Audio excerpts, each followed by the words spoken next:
Morning, everybody. Your governor here at it again. Today, I want to go ahead and give my honest opinion on what I think the problem is and the solution, the potential solution for something that is happening right now. Is related to the port workers strike or something like that. And I've been thinking about that for a few days, actually, before I went ahead and did the video. And today I decided to pull the trigger and let it out and see what your opinions and your positions are. There are two sides to this argument for anything else. In one side, you have the people that actually move the country, and they provide a service. And we're talking about all these whoever is in charge of the ports. Could be, I don't think there is an owner. As a matter of fact, ports are extremely connected to government, and I don't know the structure of ownership, or I don't know how that works, honestly. But there are people there that see their side, obviously, and they see that they can cut costs, and they can move faster, and they can be more competitive, and they can be for them it's all around good, all around better. That is one side of the argument. Then there is this other one, which is the guys that work there right now. So the guys that work there right now, what they see is that they had a secure job that paid, let's say, I don't know, $150,000 a year, or $100,000 or something in that area, and they have sent their kids to college, and they have bought homes based on that salary that they were perceiving. They have bought cars. They have financial compromises. They have financial ties to many things based on the income that they were perceiving. Obviously, this is not good for them if they're gonna be eliminated, or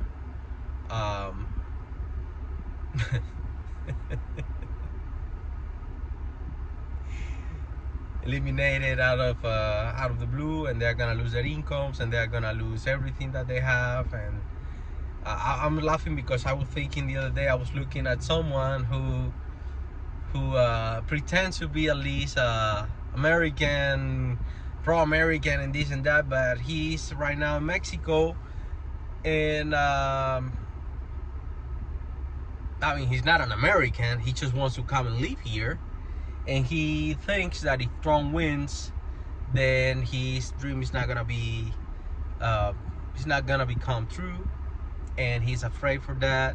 But even though he's so pro-American and pro-capitalism and pro this and pro that, he thinks that he's gonna support with everything that he can do to Kamala, so the borders stay open, so he can come here. And then I guess he thinks he's gonna vote again for someone American, pro-American, and pro this and pro that, and pro-capitalism and all that, which is extremely funny up to a degree, because it's just we only see what matters to us, and we tend to be very selfish, and that is normal. That's human. That's the way, unfortunately, things are.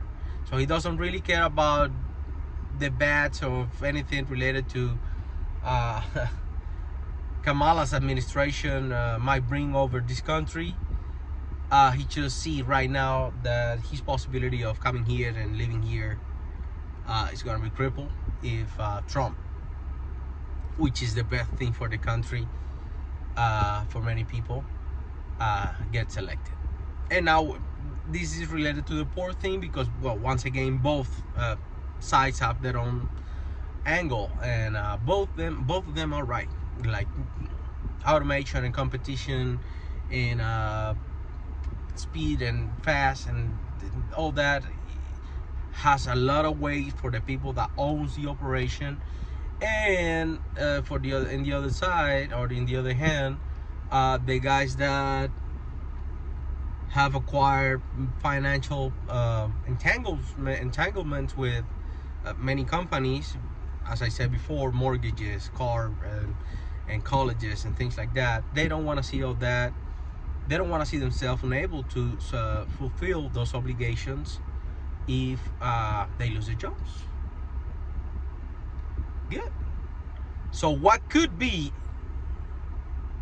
good? Because this is the way I see it. Automation is good. For who? Printing money is good. A lot of money. Money out of the thin air. It's good. For who?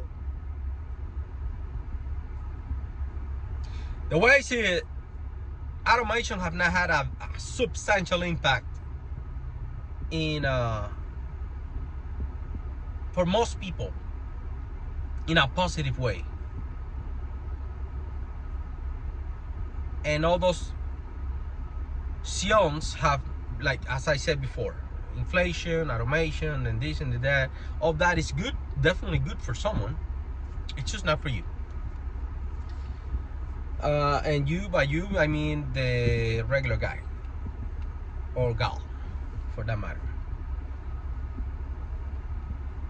If there is something that is good, like truly good, the perception, the logic of good is that it's good for the most, not for the few.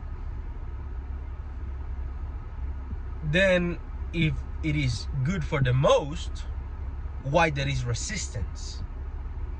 Why? Why is there any resistance against what is good for the most? And that automatically takes me to what these guys are pushing for is either not good for the most or is not good at all.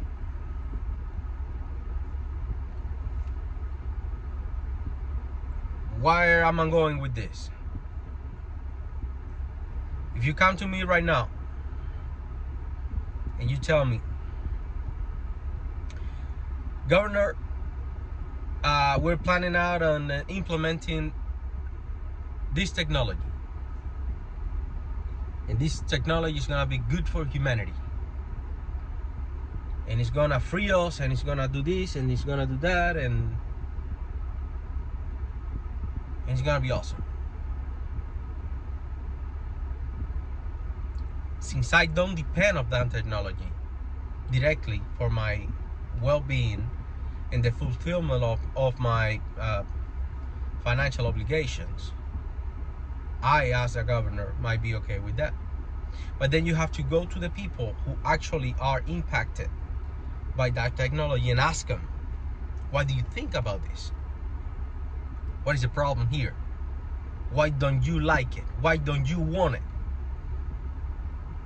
And what you're gonna find is that these people, they do like the technology. They do want the technology.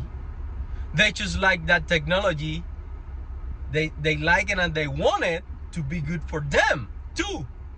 Not only for the owners of this technology. You see? So it gotta be good for everybody. Not only for the owners of the technology.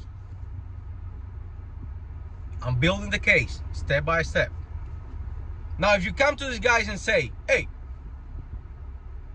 would you like to not have to come to this work every day? What's the catch? Oh no, no worries. You're gonna make money. You just don't have to come every day. How does that work? Yeah, look, we got this technology here, we got these machines here, and we don't need you here every day. But you still are gonna get the money. Who does not want that? That's a good deal. That would be actually benefiting everybody. That would be better. That would benefit the owner of the company, because now the owner of the company does not need this worker, at least not all the time there, does not depend on this worker, does not have to provide health benefits and this or that or whatever thing. Maybe he can modify his, I don't know, whatever the thing that they can take off, because when humans are not there, you actually don't need a lot of things for that operation to work. But let's pretend for a second they keep the health benefits and they keep their salaries or hourly wages, whatever the thing the contracts say. They keep all that. But now you don't have to be there. So it doesn't matter if you get sick, it doesn't matter if you're tired, it doesn't matter if you're not feeling good that day and you decided not to pull as hard as you usually do. Like, the human factor goes away. On top of that, I can work 24/7. And I don't need you there either. Of course, there is a side to this. I can do all that without paying anyone anything, and all the money is for me. And that's awesome for the owner.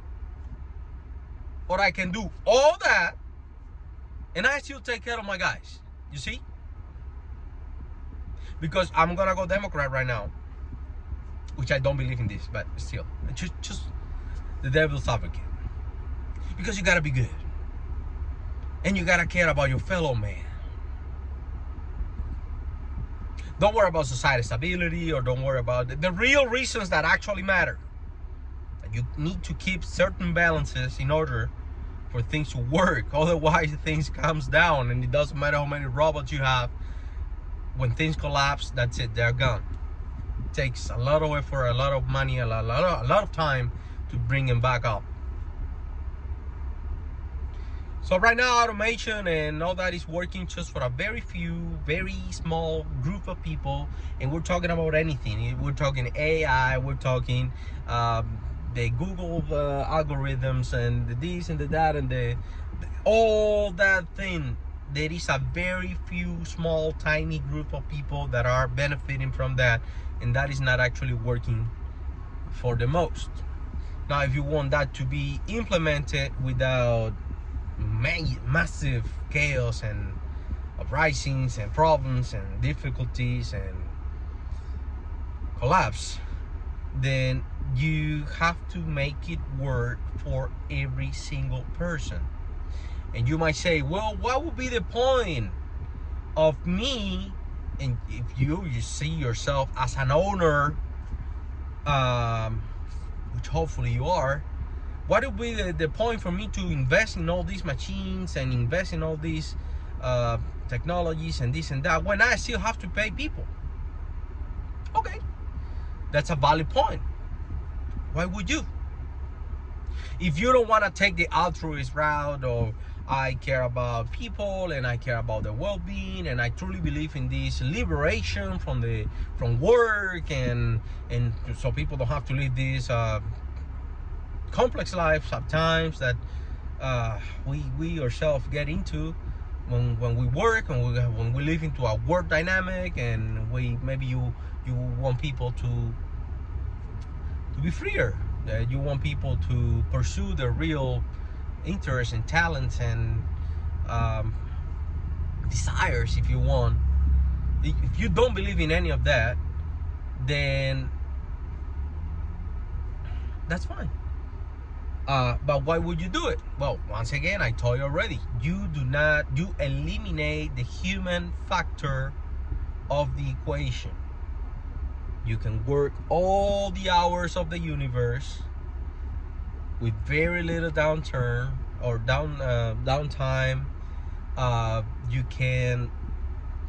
You don't have to deal with all these guys and all their problems and all their human things, and you don't have to deal with I'm sick today and I cannot go, or I'm sick today and I'm gonna work I'm gonna chug along and not really pull it hard, or I'm gonna, I don't know, whatever the thing it is. There are all kinds of situations that human beings go through every day that impact productivity.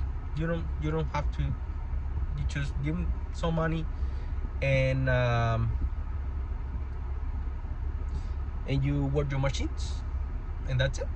That is a reason why you might want to do that, because the other thing is not going to work. All for me, nothing for you is not going to work. And now if you see that, you see, oh well, you're crazy. You're crazy because we do not we do not do that here. This is capitalism. Oh, okay. Well, let me tell you, you do it already. You do it already. And I'm gonna put you a few situations in which this happens already. People that do not work are entitled to the money of people that work. You got the welfare state, which it should not be paid for the taxpayer money. But we went over that already. There are many videos that I have made regarding the printing of money and the ability of government to print money out of nothing. That is destroying this country actually. So, but let's put that one to the side. Let's go to another one. The ones that I like. A woman marries a man, and after 5 years in California, or 10, I can't remember, if that woman decides to marry that guy, he has to pay alimony for the rest of her life. That's legal. It's in the books.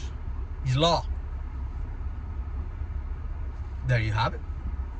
There is a solution.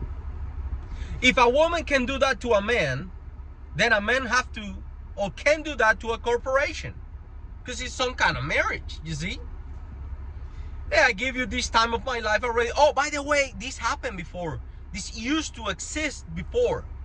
It was called pension, and it was offered for all companies, many of them.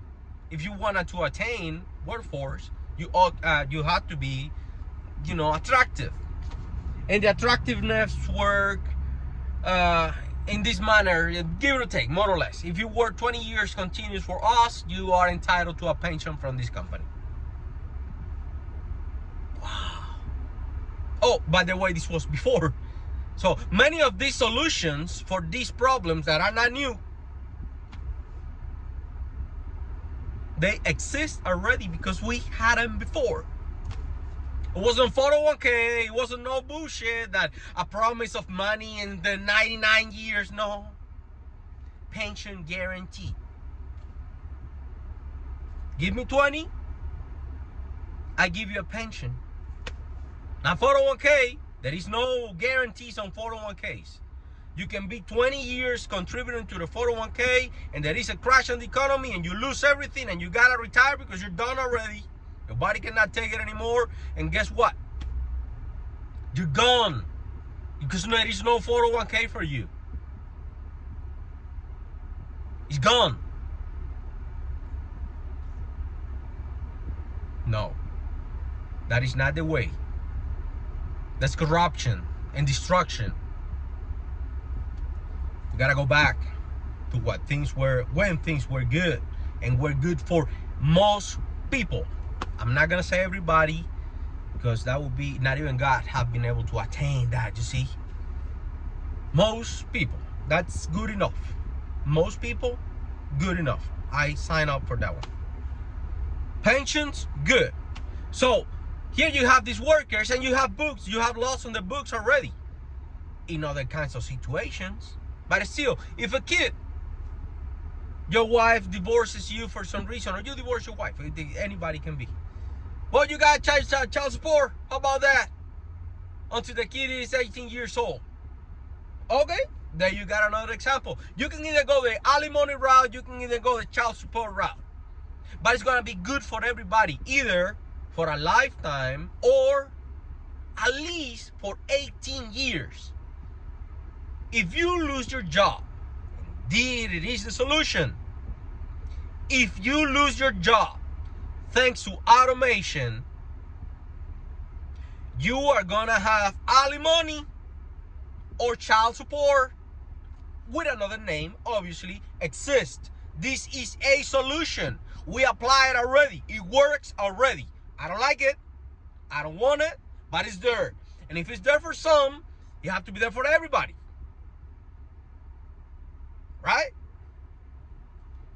There you go. My solution, honest opinion.